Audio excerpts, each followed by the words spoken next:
Hello everyone, and welcome back to Conspiracy. We hit 50 subscribers, so today we're going to be doing a 50 subscriber special where I bring my girlfriend on to talk about one of her favorite subjects, Freemasons. So we're going to pass it over to her. Take it away. Hi, welcome to the 50 subscribers special. I will be filling in for Cameron. I hope you all enjoy this as we take a dive into Freemasonry and Masonic conspiracies. Cam said this was one of my favorite subjects, and I responded with, I know nothing when he asked me to do this, so I don't know, we'll see. The origins and date of Freemasonry seem to be up for debate, or at least clouded in some mystery.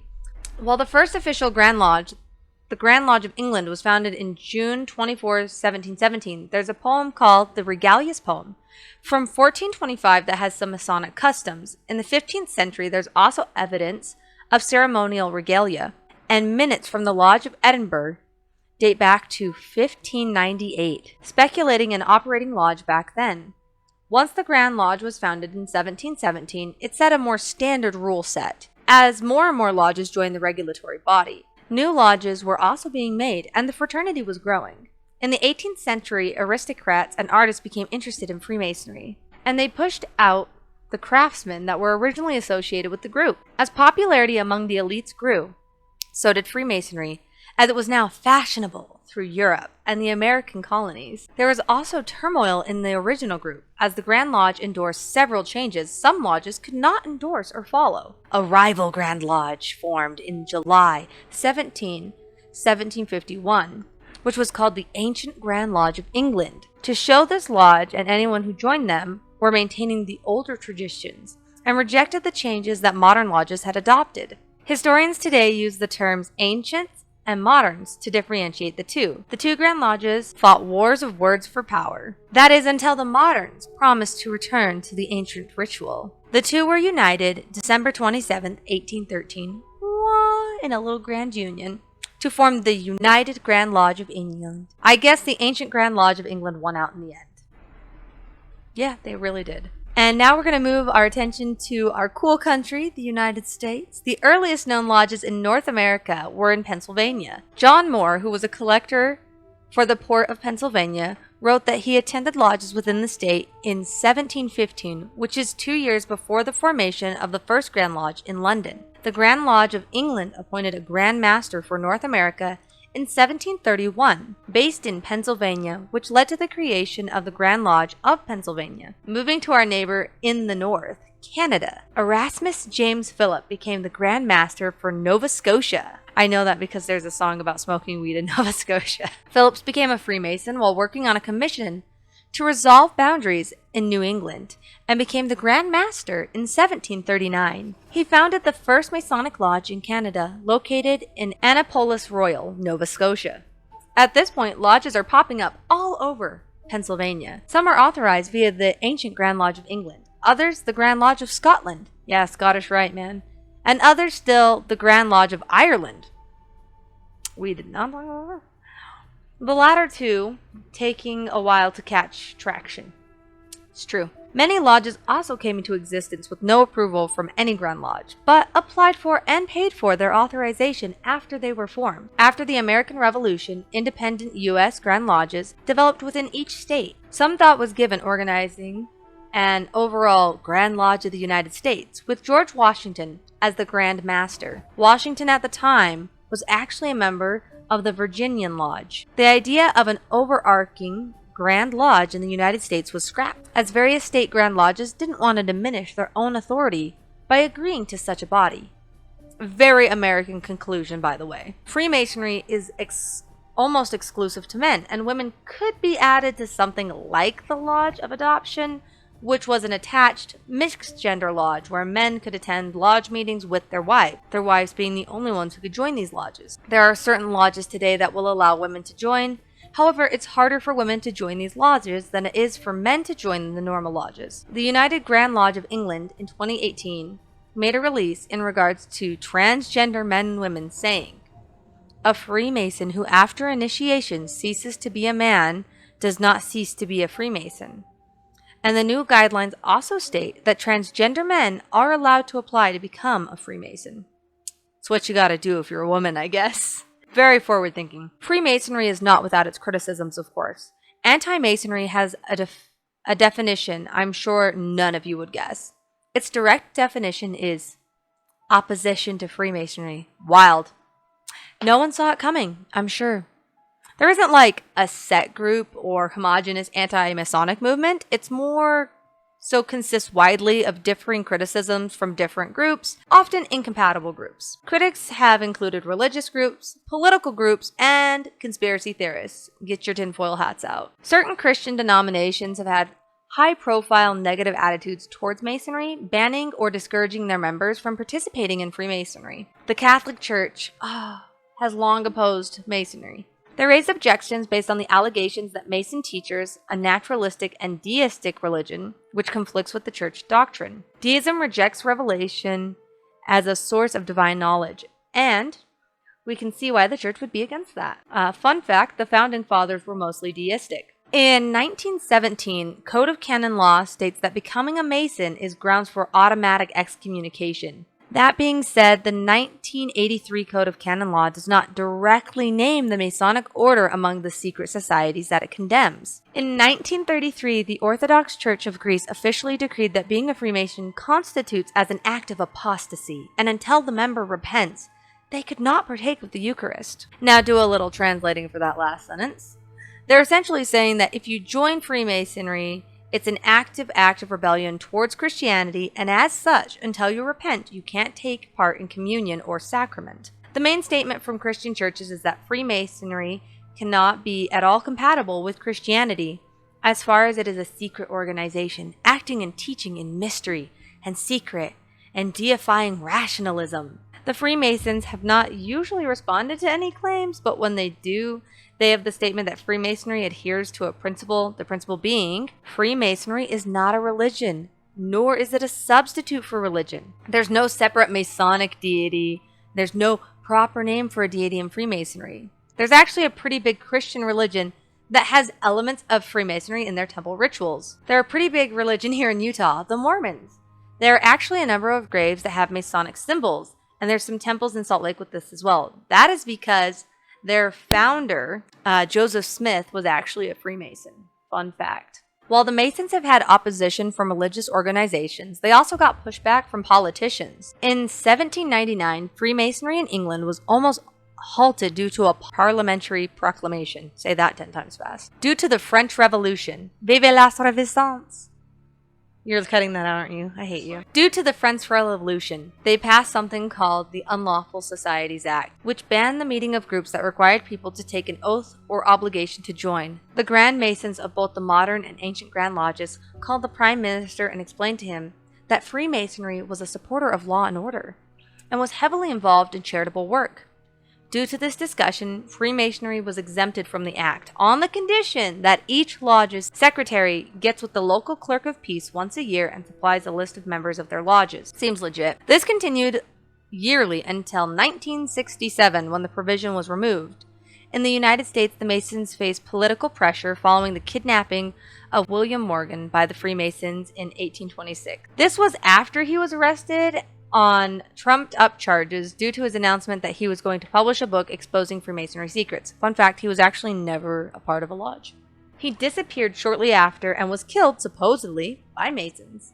There was in fact a political party called the Anti-Masonic Party, which ran presidential candidates in 1828 and 1832. Not only did they have some issues with the law, but they have issues with citizens thinking they act as the government, and that Freemasonry is associated with the New World Order and the Illuminati. Even though the outcry isn't as loud as it used to be, it's still distrusted within the modern world. With all of that behind this, let's get into the Masonic New World Order, the Judeo-Masonic conspiracy theories, and others, the parts I'm sure you're here for. There are multiple theories that are kind of short, so we're just going to fire them off real fast. The British judiciary is heavily infiltrated with Masons, who give other Masons the benefit of the doubt in court, and they allow them to subvert the legal system. The KKK and Orange Order, essentially North Ireland KKK, are intimately intertwined with Masons. Masons worship the devil. Masons worship their own god and are a cult. Freemasons at NASA are hiding the fact that the Earth is flat. Humanoid reptilians are behind the Freemasons and the Illuminati. Many prominent murders involved Freemasons, including JFK. Freemasonry is tied to communism, mostly due to the Spanish dictator Francisco Franco associating his opposition with Freemasonry and communism. He wrote a letter which included the following: "The whole secret of the campaigns unleashed against Spain can be explained in 2 words: Masonry and communism." More modern-day theorists have claimed that Freemasonry intends for communism to triumph. Now, this is the one I kind of like, that Freemasons are behind tax income. A tax protester who was surrounded on his property during a standoff said the law enforcement officials were part of a Zionist, Illuminati, Freemason movement. Those are 3 different things. The New Hampshire Union leader also reported that the Browns, Edward Brown and Elaine Brown, he wasn't being racist, believe the IRS and federal income tax are part of a deliberate plot perpetuated by the Freemasons to control the American people and eventually the world. Another theory is that Masonry is a Jewish front for world domination, or at least controlled by the Jews for this goal.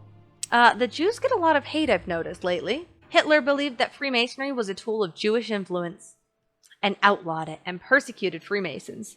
Hamas, the group that was very anti-Jewish near Israel and acting government of the Gaza Strip, claims that Freemasonry is a secret society founded as a part of a Zionist plot to control the world. This is where 2 conspiracies, actually anti-Semitic conspiracy theories and anti-Masonic conspiracies, just merge. The 2 together were heavily influenced and pretty much got its roots from a publication called The Protocols and Elders of Zion, which was a fabricated document that appeared in Russia. It was supposed to be an expose of a worldwide Jewish conspiracy. It said that Jews had infiltrated Freemasonry and were using the group to further their goals. So the conspiracy isn't that the Jews founded Freemasonry, it's that they became Freemasons, infiltrated top levels, etc. A Spanish priest claimed that Jews used Freemasons and communists to undermine Christian and Spanish civilizations. There's a whole Wikipedia page dedicated to Judeo-Masonic theories, and a separate one just for other theories if you're interested. There's quite a few more, but this video is running a little long, and I'd like to kind of show where some of these theories come from by providing the names of some known Masons. There are 2 separate lists of notable Freemasons on Wikipedia as well, and numerous other sites. But I thought it was interesting that Wikipedia broke it into 2 separate pages. Maybe it's because the list was so long, I'm not entirely sure. But Masons A through E and Masons E through Z seems like an arbitrary way to separate that up. There are thousands of names on this list, and we'll go over some of the notable ones, such as Founding Fathers of the United States, including George Washington, Benjamin Franklin, and Aaron Burr, along with the traitor Benedict Arnold. Astronauts, including but not limited to Buzz Aldrin, Han Glenn Jr., and Leroy Gordo Gordon. Bach, Mozart, Davy Crockett, Lewis and Clark, Teddy Roosevelt, Gerald Ford, Franklin D. Roosevelt. I can see where the idea of income tax being a Masonic thing is now. Many artists, musicians, scientists, actors, entrepreneurs, and business leaders make this list. There's also a multitude of people on the list that are political in some way. Either they're in Congress or Parliament, or they were a king or dictator or some sort of ruler. That, I would say 90% of the people on that list fall under the government umbrella, so I can see where these theories come from. I've been given the opportunity to freestyle whatever I want to say here. I am not a Freemason. It's incredibly hard for women to become Freemasons. We've covered this. There is a order called the Eastern Order of the Order of the Eastern Star, and that is a specifically female Masonic lodge. So there is that for women who are interested, but it's kind of hard to get into. To get into Masonry, you have to know a Mason. I am not a Mason, so everything I have to say is speculatory at best. That said, I am a Mason sympathizer. I love Freemasonry. If you're interested in learning more about Freemasonry or hearing more conspiracy theories about Freemasonry and you're on TikTok, you should follow Widows Miho. He is a Freemason who actually knows what he's doing and talking about.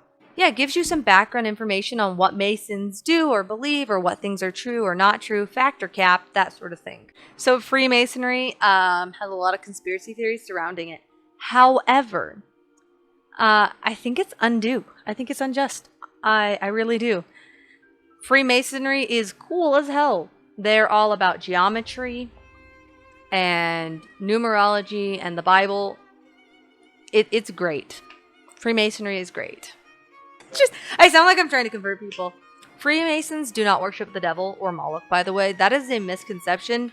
Freemasons believe in the same God as all Abrahamic religions, basically. You don't have to be Abrahamic, but they generally, to get in, you have to believe in God. It's kind of a requirement. But the cool thing is that there is all these misconceptions that they believe in Moloch, or that they're, devil worshipping in some way, or that, like, once you get to a specific degree, you have to, like, trade your soul over to the devil. Yeah, no, not really. They're not about that. Cameron's gonna steal the show now, I guess. I'll give it back to him, which, by the way, requires me to sync. Thank you to my girlfriend for hosting the episode this week. What are your guys' thoughts on Freemasons? I don't care one way or another. She's a pretty big Freemason supporter. I don't care. And if you know me in real life, that's pretty on brand for me. I will say, though, that I did like where she was like, oh, I'm not going to speak on behalf of all Masons, as if she has the authority to speak on behalf of any Masons. She mad goofy.